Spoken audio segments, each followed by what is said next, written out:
Ẹ kú dédé ìwòyí o, ìròyìn lérèfé ni mo mú wá sétí ìgbọ́ yín láti ẹnu ọmọ yín ìyáàfin Lydia Ọbọ́falẹ́yẹ. Olùkọ́ iléèwé girama kan tí gbogbo ènìyàn mọ̀ sí Simon Lakose ni wọ́n ṣe àkọsílẹ̀ rẹ̀ wípé wọ́n yìn níbọn tí ó pa á ní agbègbè Abaji Kwafọ̀, Tondango, ìjọba ìbílẹ̀ Katsina Ala, agbègbè kan ní ìpínlẹ̀ Benue, nígbà tí òun àti adarí Ward Commander ti ìpínlẹ̀ Benue Civil Protection Guide (BSCPG) jíjọ ní nǹkan pọ̀. Ẹnìkan tí ìṣẹ̀lẹ̀ náà ṣojú rẹ̀ sọ̀rọ̀ jáde síta wípé BSCPG Ward Commander wà ní ibi tí ó ti ń ṣe iṣẹ́ rẹ̀ lọ́nà òfin. Níbẹ̀ ló ti ń bá ọ̀dọ́mọbìnrin kan sọ̀rọ̀ tí ó ti mọ̀ tẹ́lẹ̀ rí ni àwọn ọkùnrin méjì tí àwọn ènìyàn sọ pé wọ́n ti mu nǹkan yó súnmọ́ ọ̀dọ̀ wọn. Ní ọ̀kan lára àwọn ọkùnrin méjì náà wá ń sọ fún ọ̀dọ́mọbìnrin yìí wípé olùkọ́ rẹ̀ ni òun àti pé kí nìdí rẹ̀ tí kò fi lè kí òun. Nígbà tí kọ̀mándà náà rí i pé ọ̀rọ̀ tí ọkùnrin yìí ń sọ sí ọ̀dọ́mọbìnrin náà ti di nǹkan mìíràn ni ó wá ṣàlàyé fún ọkùnrin yìí wípé nínú agbami ọ̀rọ̀ ló ti bá àwọn. Èyí ló mú kí olùkọ́ náà gba ọ̀rọ̀ yìí sí ìbínú tí ó sì tún di àríyànjiyàn láàrin àwọn mẹ́tẹ̀ẹ̀ta. Nígbà tí ọ̀rọ̀ náà di iṣu ata yanranyanran ni àwọn ọkùnrin méjèèjì gbìyànjú láti mú ìbọn ìléwọ́ ti kọ̀mándà yìí bóyá wọ́n fẹ́ jàgbà lọ́wọ́ rẹ̀ ni, ṣùgbọ́n ní kété tí àwọn ènìyàn rí i pé wọ́n lọ ìbọn náà mọ́ra wọn lọ́wọ́ ni oníkálukú wọn ti fẹsẹ̀ fẹ́ nítorí ìbẹ̀rù kí ìbọn náà má bàa dédé dún lójijì. Níbi tí wọ́n ti ń lọ ìbọn náà mọ́ra wọn lọ́wọ́ ló ti dún tí ó sì dáhùn lára olùkọ́ tí ó wà nítòsí rẹ̀. Olùkọ́ yìí farapa yánnayànna tí ó sì tún kú lójú ẹsẹ̀. Orísun ìròyìn náà tẹ̀síwájú wípé lọ́gán ni gbogbo àwọn olùgbé ibẹ̀ fẹsẹ̀ fẹ́ tí ọkùnrin kejì mú ìbọn ìléwọ́ ti ìbílẹ̀ jáde tí ó sì yin òṣìṣẹ́ BSCPG kọ̀mándà náà níbọn ní apá ọwọ́ ọ̀tún rẹ̀ kí ó tó di pé ó júbà ehoro. Lẹ́sẹ̀kẹsẹ̀ ni wọ́n bu àwọn ọlọ́pàá gbọ́ tí àwọn náà sì wá síbi tí ìṣẹ̀lẹ̀ náà ti wáyé. Wọ́n fi ọwọ́ òfin mú BSCPG kọ̀mándà fún ìfọ̀rọ̀wánilẹ́nuwò tí wọ́n sì tún gbé òkú olùkọ́ náà lọ. Ọ̀gá àgbà ìpínlẹ̀ ti BSCPG ajagun-fẹ̀yìntì Captain Anyuma Ajobi fìdí ìṣẹ̀lẹ̀ yìí múlẹ̀ tí ó sì tún sọ pé ọ̀rọ̀ náà ti wà lọ́wọ́ àwọn ọlọ́pàá fún ìwádìí tó péye, ṣùgbọ́n alukoro iléeṣẹ́ ọlọ́pàá ti ìpínlẹ̀ náà Deputy Superintendent DSP Udema Ede sọ pé òun kò tíì gba ẹ̀kúnrẹ́rẹ́ ìṣẹ̀lẹ̀ náà. Ẹ̀kúnrẹ́rẹ́ ìròyìn eléyìí wà nínú ìwé ìròyìn Vanguard. Gbajúmọ̀ orí ẹ̀rọ ayélujára ti TikTok Pella ti sọ jáde lẹ́yìn ìgbà tí àwọn ọlọ́pàá ìpínlẹ̀ Èkó ti fi ọwọ́ ṣìnkún òfin mú lórí ẹ̀sùn pé ó ń wakọ̀ ní ọ̀nà tó léwu tí ó sì tún ń gbìyànjú láti para rẹ̀. Nínú àwòrán fọ́nrán tí ó wà káàkiri orí ẹ̀rọ ayélujára ni ó ti ń bẹ gbogbo ọmọ orílẹ̀-èdè Nàìjíríà wípé kí wọ́n jọ̀wọ́ foríjì òun ti túbà àti pé òun kò ní ṣe bẹ́ẹ̀ mọ́, ṣùgbọ́n nísinsìnyí òun gba ìtọ́jú lọ́wọ́ tí òun sì tún ń lo oògùn. Lẹ́yìn tí òun bá ti parí oògùn òun náà ni òun yóò padà sórí ẹ̀rọ afẹ́fẹ́. Àkọsílẹ̀ ṣe àlàyé wípé wàhálà Pella yìí kò ṣẹ̀yìn ìpínyà tí ó ní pẹ̀lú ọ̀rẹ́bìnrin rẹ̀ Jafis nígbà tí ọ̀rẹ́bìnrin rẹ̀ fi òpin sí ìbáṣepọ̀ àwọn méjèèjì tí ó sì ṣàlàyé pé kò rọrùn tí ó sì tún jẹ́ ohun tí ó nira láti kó ìbínú Pella ní ìjánu. Èyí gan-an ni ìdí tí òun ṣe fi òpin sí ìbáṣepọ̀ tí ó wà láàrin àwọn. Iléeṣẹ́ ọlọ́pàá ti ìpínlẹ̀ Èkó ṣe àkọsílẹ̀ ìṣẹ̀lẹ̀ náà wípé ó wáyé ní ọjọ́ ìsinmi tí í ṣe ọjọ́ 14 oṣù kejìlá December 14 ọdún 2025 nígbà tí ó wa ọkọ̀ lọ́nà tí ó léwu tí ó sì tún ń dúnkòokò lajà mọ́ àwọn tí ó ń lo ọ̀nà. Ìṣẹ̀lẹ̀ yìí já sí ìjàmbá ńlá kan tí ó wáyé ní òpópónà Lekki-Ẹ̀pẹ́ Expressway nílùú Èkó. Àwọn aláṣẹ ti ṣe àfihàn ọ̀rọ̀ náà wípé àwọn ti jọ̀wọ́ rẹ̀ fún State Criminal Investigation Department (SCID) fún ìwádìí tó péye kí wọ́n tó gbé ọ̀rọ̀ rẹ̀ lọ sí ilé-ẹjọ́. Kọmíṣánná fún iléeṣẹ́ ọlọ́pàá Ọlọ́rundáre Jimoh wá kìlọ̀ fún ìlúmọ̀ọ́ká nì lórí ẹ̀rọ afẹ́fẹ́ láti fòpin sí fífi àwòrán ìwà àìbófinmu hàn lórí afẹ́fẹ́ nítorí pé irú ìwà yìí lè fa ìjìyà tó lágbára. Ẹ̀kúnrẹ́rẹ́ ìròyìn eléyìí náà wà nínú ìwé ìròyìn Daily Post. àwọn olórí ti ìlú Nafia níjọba ìbílẹ̀ Jìkọ́kà,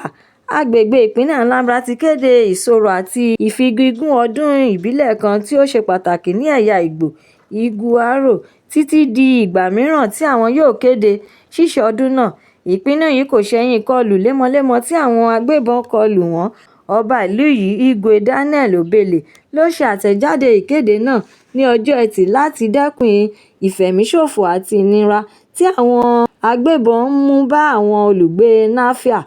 Igwe Obele ṣàlàyé ní kíkún oríṣiríṣi ìkọlù tí ìlú wọn yìí ti ní láti ọjọ́ kẹsàn-án oṣù kẹsàn-án September 9 títí di ọjọ́ keje oṣù kejìlá December 7, èyí tí ó mú ẹ̀mí àwọn ọ̀dọ́mọkùnrin mẹ́rin tí ó làmìlaka láàrin ìlú àwọn lọ, bí ó tilẹ̀ jẹ́ pé ọjọ́ kejì oṣù kínní ọdún 2026 January 2 ni ó yẹ kí àwọn ṣe ọdún ìbílẹ̀ Iguaro, ṣùgbọ́n àwọn ti yẹ̀ kúrò lọ́jọ́ náà láti fi dárò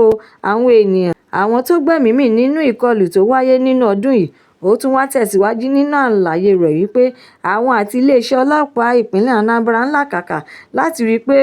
ọwọ́ tẹ àwọn ọ̀daràn náà kí wọ́n sì fi ìyà tó tọ́ jẹ wọ́n. Agun Chemba àti Udugachi wá rọ ìjọba láti gba àwọn òṣìṣẹ́ elétò ààbò tó pegedé kí wọ́n sì tún ṣètò ìdánilẹ́kọ̀ọ́ fún wọn àti pípèsè èlò irinṣẹ́ tí ó lè dẹ́kun àìní ààbò tó péye, èyí tí òun nígbàgbọ́ wípé tí gbogbo nǹkan wọ̀nyí bá ti wà, àìní ààbò tó péye yóò di ohun ìgbàgbé. Ìwé ìròyìn Punch orí afẹ́fẹ́ ṣe àkọsílẹ̀ ìṣẹ̀lẹ̀ ìkọlù tí ó wáyé ní ọjọ́ kẹjọ oṣù kejìlá December 8 tí ó mú ẹ̀mí àwọn ènìyàn mẹ́rin pàtàkì lọ ní ìtòsí oríta ọjà Afọ̀ ní ìlú Nafia, tí agbẹnusọ fún iléeṣẹ́ ọlọ́pàá ìpínlẹ̀ Anambra, SP Tochukwu Kenga, fi ìdí ìṣẹ̀lẹ̀ náà múlẹ̀ tí ó sì tún ṣàlàyé lẹ́kùnrẹ́rẹ́ bí gbogbo ìkọlù náà ṣe wáyé tí àwọn afurasí agbébọn yìí ṣe pòórá kí àwọn ọlọ́pàá tó dé ibi tí ìṣẹ̀lẹ̀ náà ti wáyé. Ẹ̀kúnrẹ́rẹ́ ìròyìn eléyìí náà wà nínú ìwé ìròyìn Punch. Ààrẹ Bọ́lá Ahmed Tinubu ti ṣe àkópọ̀ gbogbo àwọn ìwà ọ̀daràn bíi ti àwọn agbébọn ẹgbẹ́ òkùnkùn, ajagun Fúlàní, ajínigbé, àwọn agbébọn ọmọ ìpáǹle tí wọ́n máa ń tẹ̀lé olóṣèlú, agbébọn ẹlẹ́yàmẹ̀yà àti bẹ́ẹ̀ bẹ́ẹ̀ lọ. Ìbáà ṣe àwọn olùgbé orílẹ̀-èdè yìí tàbí àwọn tí ó wà lókè òkun, gbogbo àwọn tí wọ́n ń lo ohun ìjà láti máa fi ni àwọn ará ìlú lára ni òun pè ní adàlúrú tí wọ́n ń da omi àlàáfíà orílẹ̀-èdè wa rú. Ààrẹ Tinubu sọ ọ̀rọ̀ yìí jáde níbi tí ó ti ṣe àgbékalẹ̀ ètò ìṣúná ọdún 2026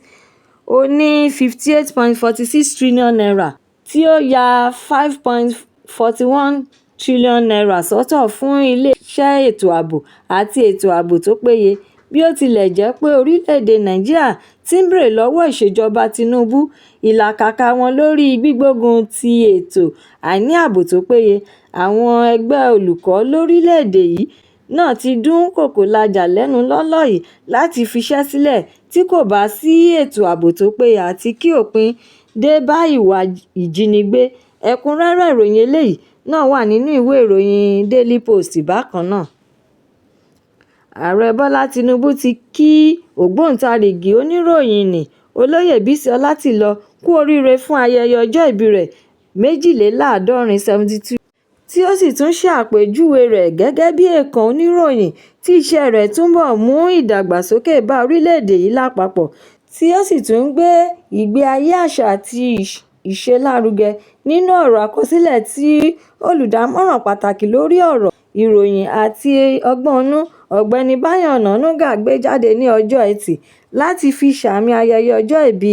Ọlátìlọ ní 20 oṣù kejìlá December 20 ni ààrẹ ti bẹ̀rẹ̀ sí ní kí olùdásílẹ̀ Biscom Communication kú oríire àti